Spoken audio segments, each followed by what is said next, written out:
নমস্কার, সকলকে আমার চ্যানেলের নতুন ভিডিওয় অনেক স্বাগত জানাই। আজ বলবো ভাদ্র মাসের এক বিশেষ লক্ষ্মী পুজোর কথা। আশা করি সকলের ভালো লাগবে, সঙ্গে থাকুন। হিন্দু ধর্মে লক্ষ্মী পুজোর গুরুত্ব অপরিসীম। প্রায় সব হিন্দু বাড়িতেই সাধ্যমতো দেবী লক্ষ্মীর আরাধনা করা হয়ে থাকে। সপ্তাহের বৃহস্পতিবার দিনটি মূলত এই দেবীর উদ্দেশ্যে নিবেদিত। বছরে বেশ কয়েকবার বিশেষভাবে লক্ষ্মী পুজো হলেও ভাদ্র, পৌষ ও চৈত্র মাসে এপার বাংলার ঐতিহ্যবাহী গৃহস্থ বাড়িগুলিতে ধান পেতে লক্ষ্মী পুজোর এক বিশেষ রীতি রয়েছে। বিশেষত রাঢ় বাংলায় এই পূজার ব্যাপক প্রচলন রয়েছে। অগ্রহায়ণে নবান্ন উৎসবের পর নতুন ধান ওঠে ঘরে ঘরে, অর্থাৎ নতুন ধান মাঠ থেকে ঘরে আসে। পৌষ মাসে সেই নতুন ধান দিয়ে কিছুটা মূর্তির আদলে দেবী বানিয়ে মা লক্ষ্মীর আরাধনা করা হয়। আরও বিশেষ কয়েকটি জিনিসের ব্যবহার করা হয়। পৌষের পূজা শেষে সেই ধান ভালো মতো সংরক্ষণ করে পরবর্তী পুজো হয় চৈত্র মাসে। একইভাবে আবার চৈত্রের পুজো শেষে ধান সযত্নে রেখে দিয়ে তা ভাদ্র মাসের পূজায় ব্যবহার করা হয়। 3 বার পূজা করা হয়ে গেলে সেই ধান বিসর্জন দেওয়ারই রীতি। পুনরায় পৌষ মাসে নতুন ধান সংগ্রহ করে তা দিয়ে আবার পুজো, এই ধারা চলতে থাকে।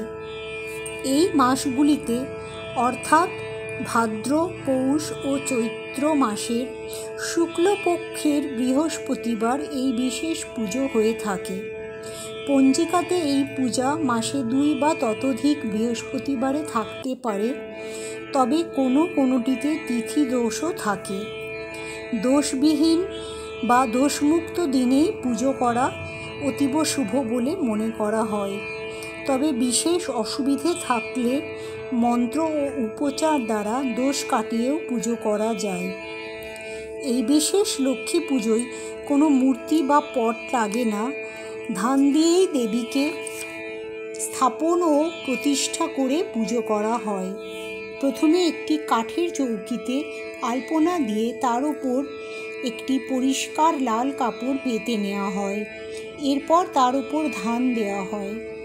এই ধান দেওয়াটি প্রথমে মুঠি ভর্তি করে বা কয়েকবার মুঠো করে দিয়ে তার উপর 2টি কুনকো বা কুনকে ভর্তি ধান ওপর বসানো হয়।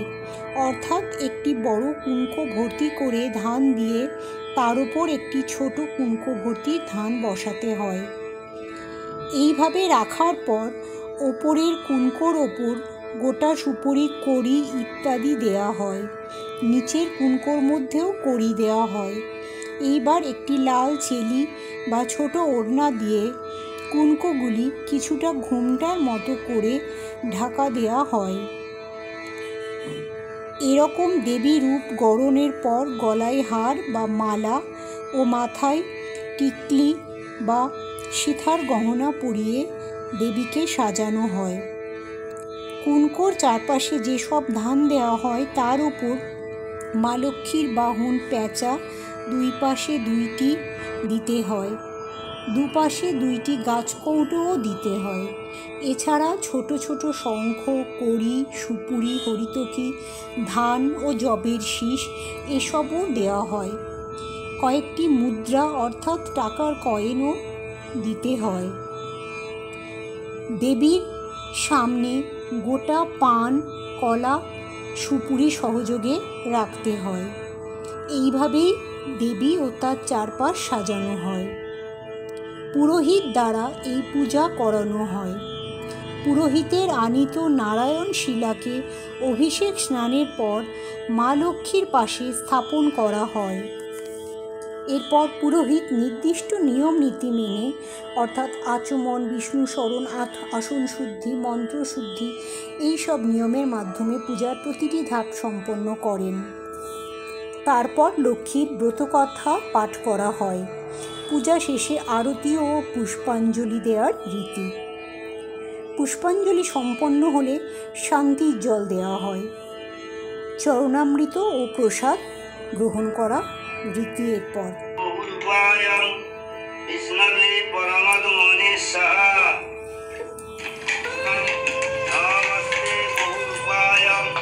বিষ্ণবে পরমাত্মনেশ্বয় এতৎ পুষ্পমাল্যং নারায়ণায় শ্রী বিষ্ণবে নমঃ। ওং গঙ্গে চ যমুনে চৈব গোদাবরী সরস্বতী নর্মদে সিন্ধু কাবেরী জলহস্তিনী সন্নিধিং কুরু। ওং গঙ্গা ওং গঙ্গা ওং গঙ্গা ওং সদ্য পাতক সংহন্তি সদ্য দুঃখ বিনাশিনী সুপদাং পদা গঙ্গা গঙ্গৈব পরমাধিপতি। ওং বিষ্ণুরূপাণর ভাসম্ভূতে গঙ্গে জীবত গামিনী ধর্মদীপতি বিজ্ঞায়তে পাপম মে হর জাহ্নবী সত্তায় ভক্তি সম্পন্নে শ্রীমাত দেবী জাহ্নবী অমৃতেন গুণাদে ভাগীরথী পুণ্যেমাং। সনম মহাতারিতয়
জয় লক্ষ্মী নারায়ণের জয়।